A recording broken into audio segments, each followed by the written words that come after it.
Hey everybody, I'm back again with another video. Sorry I haven't made a video in like 2 weeks. I think it's about 2 weeks. I was actually on a really good roll. Like I was able to upload a video like once a week for, 2 weeks. That's good for me. Like usually I make a video and then I take like a absence of like 3 months and then I'll make another video. This video was actually requested from 3 of my subscribers, which I am honestly so thankful because they gave me feedback and that's exactly what I wanted for my videos.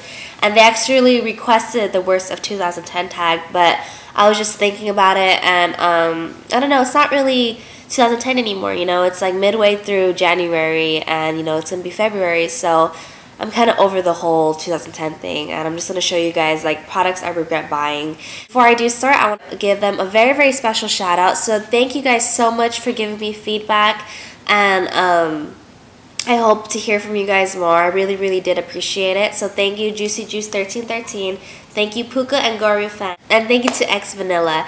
You guys, it really did mean so much to me. Okay, so also, you guys are going to have to excuse how I sound.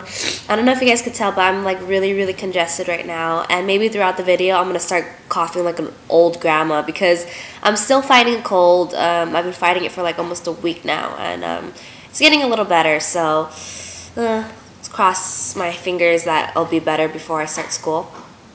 But I have 7 products to show you guys, and these are kind of, how could I say, beauty controversial products. Some of these are like holy grails to people, and I don't want to offend anybody, so make sure to have like an open mind. What might work for me might not work for you, and what might work for you might not. I don't want anybody to be like, oh, you just don't know how to use it, or that works perfectly for me, something's just wrong with you. Like, I hope nobody gets offended. So before I start rambling on, let's get started now.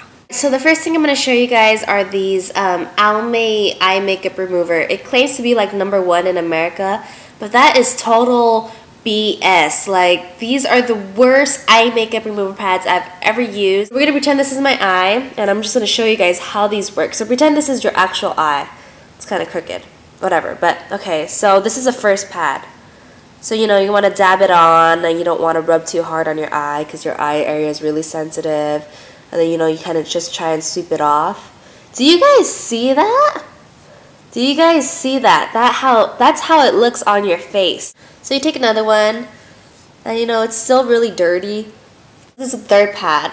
So it takes about like 3 to 4 pads or take off makeup for one eye. Could you guys believe that? And look, do you guys see that oily residue I'm talking about? That's going to be all over your face. I really hate these. I think these are like $6. But yeah, if anything, if you were planning to try something like this, I'd probably recommend like the oil-free ones. There are oil-free ones, so I should have got that one, but I got the moisturizing formula. So yes, I really do regret buying this. Next would have to be a lot of gurus who absolutely love this mascara, and this is the Lash Blast from CoverGirl. And as you can see, I bought this in 2009. I know that the packaging isn't like this anymore. I know they don't have like that blue strap. I know they don't have that blue thing around it anymore. So I can't count how many times I used it on one hand. I probably used it for like 4 times, and I just absolutely hated it. The applicator itself, the wand, is super big. Like, if I like try to put it next to my eye, it's like as big as my eye, and then every time I try, put it on my lashes, it'll get all over my eyelids. I don't know, the wand is just way too big for me, and plus the wand itself, it's plastic. So imagine yourself pricking your eye with it, like pricking your eyeball with the wand. Oh my gosh, it hurts like hell. It made my lashes look really spidery. So I really didn't like this mascara at all, especially the wand. It's just super big. I know in some cases, big wands are really good, but for me, no, not really. Especially plastic big wands. Big wands. Big wands. And I'm being a little perverted right now. I do regret buying this because this is kind of pricey for a drugstore mascara. I think I picked it up for like $8.99 or something like that. So it wasn't money well spent. Next would have to be a foundation that I regret buying. And okay, I'm not saying that I'm blaming Juicy Star 07, but dude, when she hypes up a product, she really hypes up a product. And in March or something, she had raved about this foundation, and she pretty much talked about her flaws on her face and her skin type and what she looked for in a foundation. So I really related to her. I felt that you know, she had the same problems that I did when I'm looking for a foundation. So, you know, I immediately went out and bought it. This is the Clinique Even Better foundation. It comes in like a small tube. This thing is like really, really small. But anyways, yeah, she raved about this, saying that it was like a really natural coverage foundation. It didn't break her out, this and that. And that's the only pro about this. This didn't break me out. But this did oxidize like no other foundation I've ever used. So when you first apply it, it looks really, really cakey. Like for some reason, this emphasizes on dry spots. I have dry skin around my nose, and I try to like cover it, and oh my gosh, it just emphasized it. Like my nose looks so flaky and disgusting. 2 hours after the application, my face turned completely orange. Not a very good foundation in my opinion. I think this was $23 or $24 at Sephora, and I don't know, just not a good foundation in my opinion. Next, I'm going to show you guys another foundation that broke me out, like gave me the worst breakout in 2010. Like honestly, the worst breakout ever. And this is the Maybelline Dream Smooth Mousse. And initially when I first tried it, I really, really did like it. I liked how it looked on my skin. It made my skin look kind of like airbrushed, like you can't tell that I had pores. If you guys have never seen this, this is like, or if you guys have never seen the inside of it, it looks like this. So I use the shade Natural Beige.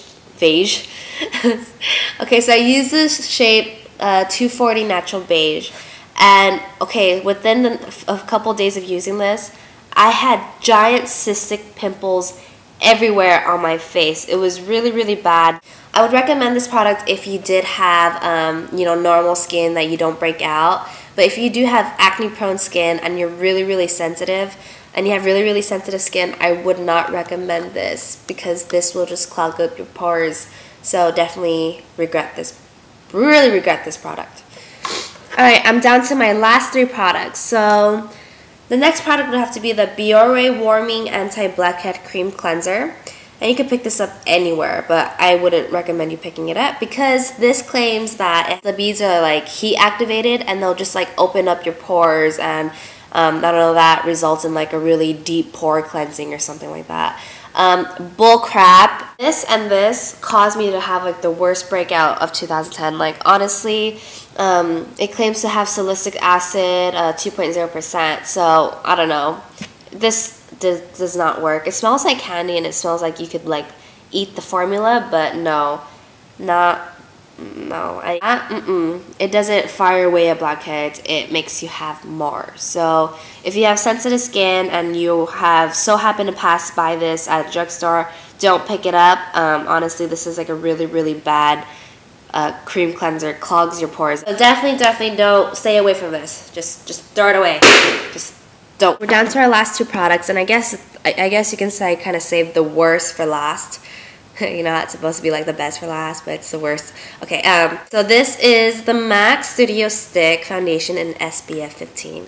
And oh my gosh, I regret ever buying MAC foundation. So this one's like all beat up because I don't use it anymore. But this I purchased back in 2009, and I absolutely hate their foundation. MAC foundations are like chemicals in a freaking bottle. Like, you do not want that stuff on your face. If you look at, I'm sorry, I don't mean to bash on anybody, and I hope nobody gets offended, but if you ever notice, I don't know, MAC just uses like way too much stuff in their foundations. Their foundations are actually very, very bad for your skin.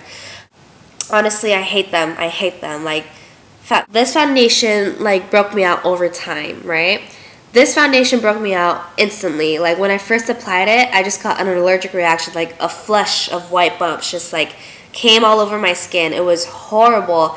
Yeah, if you like MAC, you go ahead and you stay with it. But for me personally, since I do have really sensitive skin and I did have an allergic reaction to it, I'm staying far, far away from MAC. This might have to be like one of those controversial beauty blah blah blah beauty products, and this is not just this product in general, but Proactive in general. It came with the cleanser, a toner, and this, and then I think you get your own moisturizer. I forget, but oh my gosh, Proactive, you suck. I don't know. You know, you guys have like a fantastic advertising group. Proactive does not work at all for me.